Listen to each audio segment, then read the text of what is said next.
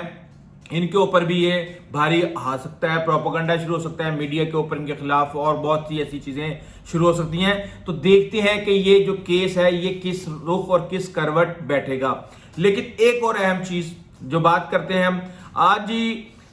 ویسے تو انہوں نے کہہ دیا جی کہ شہباز شریف نے کہ نواز شریف کی واپسی کے اندر کوئی تاریخ جو ہے وہ تبدیلی نہیں ہوئی، اور نہ ہی میں کسی سے ملاقات ہوئی، نہ ہی میں لاہور سے باہر یا گجرانوالہ گیا، یہ ساری باتیں انہوں نے کر دی ہیں۔ لیکن آج جو بیٹھک ہوئی ہے اس کے اندر یہی چیزیں ڈسکس ہوئی ہیں کہ جناب بیانیہ سرکار کہہ رہے ہیں بیانیہ نہیں بن سکتا یہ کہ آپ سابقہ آرمی چیف اور سابقہ D G I S I کو بھون کے رکھ دیں، آپ سابقہ چیف جسٹس اور سینئر ترین ججز کو اپنے بیانیے میں بھون کے رکھ دیں، تو یہ نہیں ہو سکتا۔ تو اس کے بعد یہ ایک طرح سے ایک پریس ریلیز آئی ہے یا اس طرح کا ایک بیان آیا ہے جس میں یہ کہا گیا ہے کہ جب تک سارے 2017 میں ترقی کا، معیشت کا، گلا گھونٹنے والوں کا جب تک جنہوں نے رستہ روکا تھا ان کو کیفر کردار تک نہیں پہنچایا جائے گا، اس وقت تک پاکستان آگے نہیں پہنچ سکتا، یعنی آگے نہیں چل سکتا۔ میں بالکل 100% اس بات سے ایگری کرتا ہوں، بالکل 100% اس بات سے ایگری کرتا ہوں کہ یہ جو رجیم چینج والا معاملہ ہے جب تک یہ نہیں رکے گا، جب تک سیاست کے اندر اداروں کی جو مداخلت ہے یہ نہیں رکے گی، پاکستان آگے نہیں چل سکتا۔ لیکن میاں صاحب مجھے ایک چھوٹا سا آپ جواب دے دیں کہ آپ نے ایک کام کیا، آپ نے یہ کام کیا کہ جنرل باجوہ نے آپ کو نکالا، آپ ووٹ کی عزت مانگتے پھرتے رہے، آپ کو ووٹ کی عزت نہیں ملی، لیکن اس کے بعد جب آپ نے عمران خان سے لڑنا تھا تو آپ نے جنرل باجوہ کو توسیع دلوائی، اور رانا ثناء اللہ نے کہہ دیا کہ جناب ہاں جی ہم نے دلوائی تھی، وہ ایک اسٹریٹجی کا حصہ تھا، اس سے ہمیں عمران خان سے لڑنے میں ہماری ہیلپ ہوئی، ہماری مدد ہوئی۔ تو آپ یہ بتائیں کہ جب آپ اپنے مفادات کے لیے تمام نظریات سے نظریں پھیر کے کبھی کالا کوٹ پہن لیتے ہیں، کبھی آپ کوئی چادر، تلسماتی چادر پہن لیتے ہیں، اور آپ ساری ساز باز کر کے اپنی نگران حکومت بنوا کے آگے لیول پلینگ فیلڈ اپنے لیے بالکل موزوں ترین بنوا کے سارا کچھ جب آپ کرتے ہیں، اس وقت بھی آپ کو یہ سوچنا چاہیے کہ جناب اگر ہم وقتی فائدے کے لیے نظریات سے ہٹیں گے تو پھر یہ وہی معاملہ ہے کہ پاکستان آگے نہیں چل سکتا۔ صرف اور صرف آپ یہ نہ کہیں کہ اسٹیبلشمنٹ کو روک دیں، اگر اسٹیبلشمنٹ کو روک دیں، عدلیہ کو روک دیں، ہمیں نہ روکیں، عمران خان کو نہ روکیں، آصف علی زرداری کو نہ روکیں، پولیٹیکل پارٹیز کو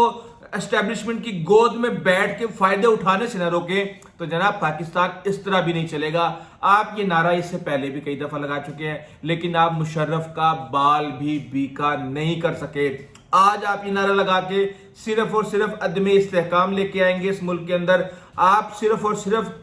اس ملک کے اندر کوئی تھوڑے سے کریک ڈاؤن کی وجہ سے اگر ڈالر کی قیمت کو 15-20 روپے کم گئی ہے تو آپ لوگ یہ چاہتے ہیں کہ ایک ہی جھٹکے کے اندر اس کو اٹھا کے کہیں سے کہیں پہنچا دیا جائے۔ اس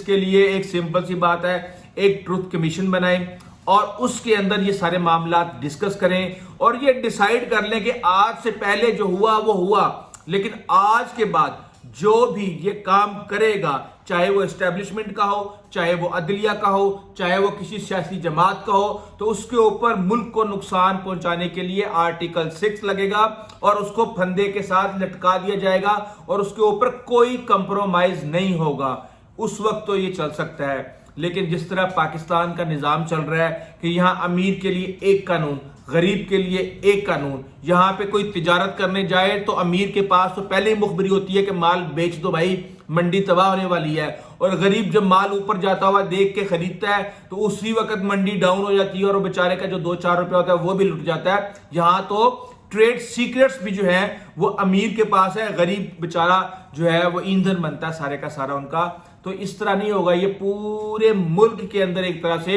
اصلاحات کا نظام بچھانا پڑے گا. اور آپ نے دیکھ لیا ہے کہ تھوڑی سی کاروائی نے کس طریقے سے معیشت کو فائدہ پہنچایا, کیونکہ پاکستان میں ہر چیز جو ہے وہ ڈالر کے ارد گرد گھومتی ہے. ہم ہر چیز ہم ڈالر کے ساتھ لے کے چلتے ہیں اور اس طریقے سے جو ہے ہم مہنگائی کا سامنا کرنا پڑتا ہے. ڈالر آئے گا 250 روپے تو اس کے فائدے بھی آپ کو نظر آئیں گے. بہرحال یہ ساری اس وقت کھیل چل رہا ہے اور الیکشن کی تاریخ آ چکی ہے جنوری کے آخری ہفتے کے اندر. لیکن یہ آپ کو میں بتا دوں کہ یہ ایک بہت بڑا لالی پاپ ہے اور اس وقت اس کے اعلان کرنے کا مقصد صرف اور صرف یہ تھا کہ کاکڑ صاحب گئے ہوئے امریکہ اور وہاں پہ جو طاقتوں نے ان سے ملنا تھا. سب سے پہلے سوال یہ کرنا تھا کہ بھائی جی یہ الیکشن کب کروائیں گے. تو کاکڑ صاحب کہہ کے گئے تھے اور منت ترلا کروا کے کر کے گئے تھے, یا جنہوں نے اس وقت سارے معاملات کو سنبھال رہے ہیں, جو یہ ان کی پلاننگ تھی کہ اگر ہم یہ